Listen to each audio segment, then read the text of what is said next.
তোমার কলিজার বন্ধুরা কেমন আছো তোমরা? তোমাদের মাঝে আজকে নতুন আরেকটি ঘটনা নিয়ে আসলাম। ঘটনা তোমাদের হাতের কাজ করতে ইচ্ছা হবে তাড়াতাড়ি কানে হেডফোন নিয়ে বসে যাও আমার গল্পটি শোনার জন্য, কারণ রাতের কাজ করবে কিন্তু তোমরা 100% শিওর। আর আমার গিটার মাঝখানে আমি আমার ইমু নাম্বার দিয়ে ইমু নাম্বার কানেক্ট করে আমার সাথে যোগাযোগ করতে পারবে, তার জন্য কিন্তু পুরো ভিডিওটি দেখতে হবে। তুমি তো অনেক ক্লান্ত, আজ আমি তোমার মাথায় তেল মালিশ করে দেই চাচি বল নরম গলায়। তার হাত যখন আমার চুলে আলতো করে ঘুরছিল আমার গায়ে এক অন্যরকম অনুভূতি হচ্ছিল। কিছুক্ষণ পর তার হাত আমার পিঠের দিকে নামল। পূজা চাচি সবসময় নিজের কাজে ব্যস্ত থাকত, তাই আমার জন্য এমন কিছু করার সুযোগ খুব একটা পেত না, কিন্তু সেদিন রাতে চাচি নিজের হাতে আমার মাথায় তেল মালিশ করছিল। মালিশ করতে করতে কখন যে ঘুমিয়ে পড়লাম টের পাইনি। সকালে ঘুম ভেঙে দেখি আমার শার্ট নেই আর সে আমার পায়ের কাছে শুয়ে ঘুমিয়ে আছে। ওকে এভাবে দেখে মনটা ভরে গেল। তারপর যখন চাচি ঘুম থেকে উঠল, যখন আমার বাবা মা বিদেশে চলে গেলেন, তখন আমার জীবনে একটি নতুন অধ্যায় শুরু হলো। মা বাবা আমার যত্ন নেওয়ার জন্য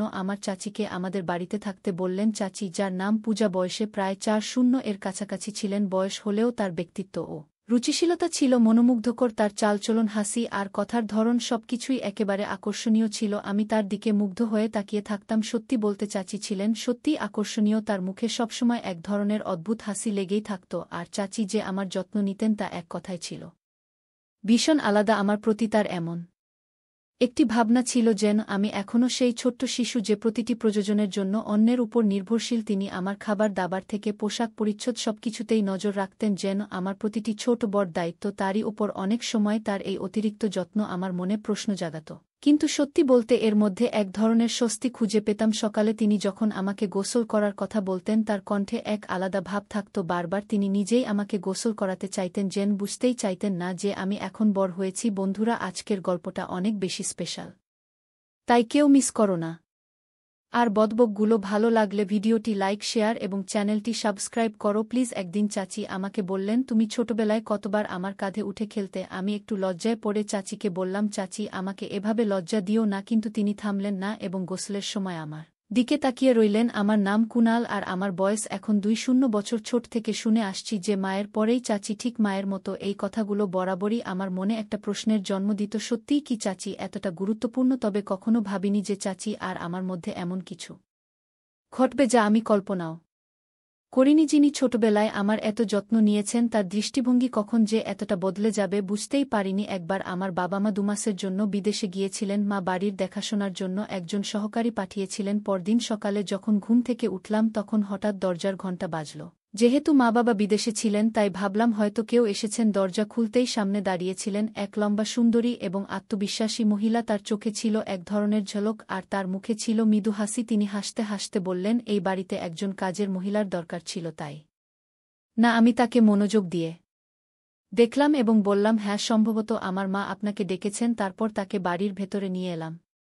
আমাদের মাঝে আর কেউ নেই, তুমি যা চাও নিতে পারো। সে কথা বলছিল, তখন হঠাৎ দরজায় খালা এসে হাজির। খালা বললেন, পূজা, এসব কি করছো? পূজা বলল, আমি কি কিছু ভুল করছি? আমি চাই ভালোভাবে বাঁচতে, তাই যা প্রয়োজন সেটাই করছি। আপনি কি আপনার ম্যানেজারের সাথে এমন কিছু করেন না এবং তাতে টাকা নেন না? আমি সবই দেখেছি। আমিও চাই এই বাড়িতে নিজের উপার্জনের পথ খুঁজে নিতে, তাই এতে ভুল কি? খালা পূজার কথায় চিৎকার করে বললেন, তুমি একদম বোকা। বড়দের সাথে কিভাবে কথা বলতে হয় সেটুকু জানো না? খালা পূজার মুখ বন্ধ করার জন্য তার দিকে এগিয়ে আসছিলেন, তখন আমি তাকে থামালাম। আমি খালাকে জিজ্ঞাসা করলাম, পূজা যা বলছে সেটা কি সত্য? খালা মাথা নিচু করে চুপ থাকলেন, কিছু বলতে পারলেন না। তখন আমি বললাম, খালা, আপনি কি জানেন এসব দেখে পূজা কতটা প্রভাবিত হয়েছে? আমি এই বাড়িতে আসার পর একবার নয় দুবার পূজাকে আমার পকেট থেকে টাকা নিতে দেখেছি। শুধু একবার নয়, একাধিকবার আমার টাকা হারিয়েছে। হয়তো আপনাদের আচরণের কারণেই সে এমন করছে। আমি সবসময় শান্ত থাকতাম, এই পরিবারের কোনো সদস্যের উপর কখনো সন্দেহ করিনি। তবে এখন মনে হচ্ছে পূজার এই সমস্যার স্থায়ী সমাধান করা জরুরি, কারণ তার অবস্থা দিন দিন খারাপের দিকে যাচ্ছে। পূজাকে টাকা নিতে দেখার পর থেকেই আমি তার দিকে নজর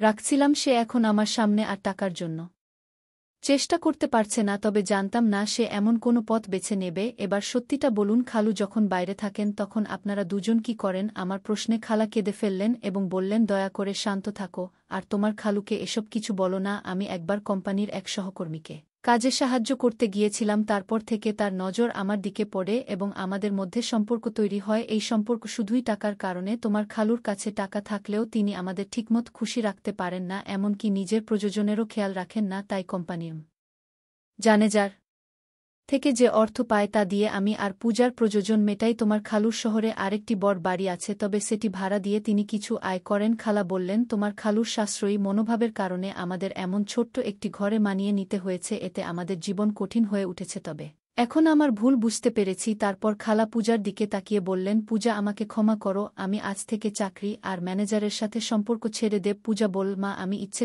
করেই এসব করেছি যাতে আপনি এই পথ ছেড়ে দেন। যখন কুনাল দাদাভাই আমাকে টাকার জন্য সন্দেহ করেন তখন তাকে পুরো সত্যটা বলেছিলাম। আপনি নিজের কর্ম নিয়ে ভাবেননি আর আমার চোখ খুলে দেওয়ার জন্য কুনাল দাদাভাইয়ের প্রতি আমি কৃতজ্ঞ। আজ আপনি যেমন নিজের ভুল বুঝলেন, আমিও আমার ভুল বুঝেছি। পূজা এবং আমি মিলে খালাকে তার ভুলের কথা মনে করিয়ে দিলাম, আমিও তাকে বোঝালাম এবং একটি ছোট্ট পরিকল্পনা সাজানোর পরামর্শ দিলাম। শেষমেশ খালা আমার কথা মেনে নিলেন এবং পূজাকে নিয়ে চিরদিনের জন্য তার নিজের বাড়ি চলে যাওয়ার সিদ্ধান্ত নিলেন। এরই মধ্যে খালু হঠাৎ একটি সিদ্ধান্ত নিলেন, ছোট বাড়িটি ছেড়ে শহরের বড় বাড়িতে স্থানান্তর করার। খালুর এই সিদ্ধান্ত শুনে খালা এবং পূজা দুজনেই খুশি হল এবং আমাকে ধন্যবাদ দিল। সেই দিন থেকেই খালু তার সাশ্রয়ের অভ্যাস অনেকটাই কমিয়ে আনলেন। আমিও জীবনের পথে মায়ের কাছ থেকে শিখেছি যে অর্থ বাঁচানো গুরুত্বপূর্ণ, তবে পরিবারের মানুষদের খুশি রাখাও সমান জরুরি। যদি কেউ সবসময় তার স্ত্রী ও সন্তানদের সবকিছুতেই মানা করে তবে তারা ভুল পথে যেতে পারে। একজন মানুষ তার পরিবার এবং নিজের জন্যই উপার্জন করে সঞ্চয় করা ভালো, তবে নিজের পরিবারকে কষ্ট দিয়ে নিজের জীবনকে সীমাবদ্ধ রেখে সঞ্চয় করা ঠিক নয়। অতিরিক্ত সাশ্রয়ী মনোভাবের কারণে কখনো কখনো আমাদের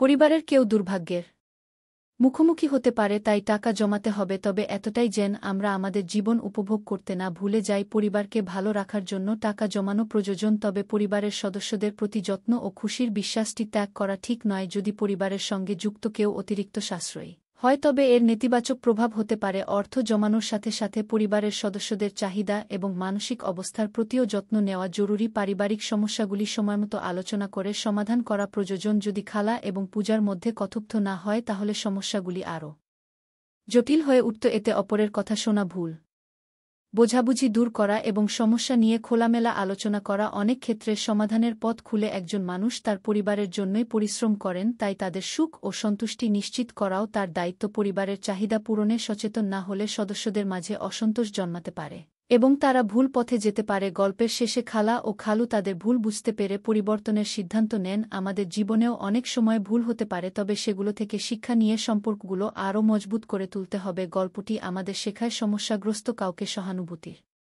সাথে বোঝানো এবং সঠিক পথে নিয়ে আসা একজন ভালো মানুষের বৈশিষ্ট্য। বন্ধুরা, যদি এই গল্পটি ভালো লেগে থাকে তাহলে দয়া করে ভিডিওটি লাইক করুন এবং আমাদের চ্যানেলটি সাবস্ক্রাইব করুন। পাশে থাকা বেল আইকনটি প্রেস করুন যাতে করে আমরা যখনই নতুন ভিডিও আপলোড করি তার নোটিফিকেশন সবার আগে আপনার কাছে পৌঁছে যায়। ধন্যবাদ, দেখা হবে আমাদের পরবর্তী ভিডিওতে।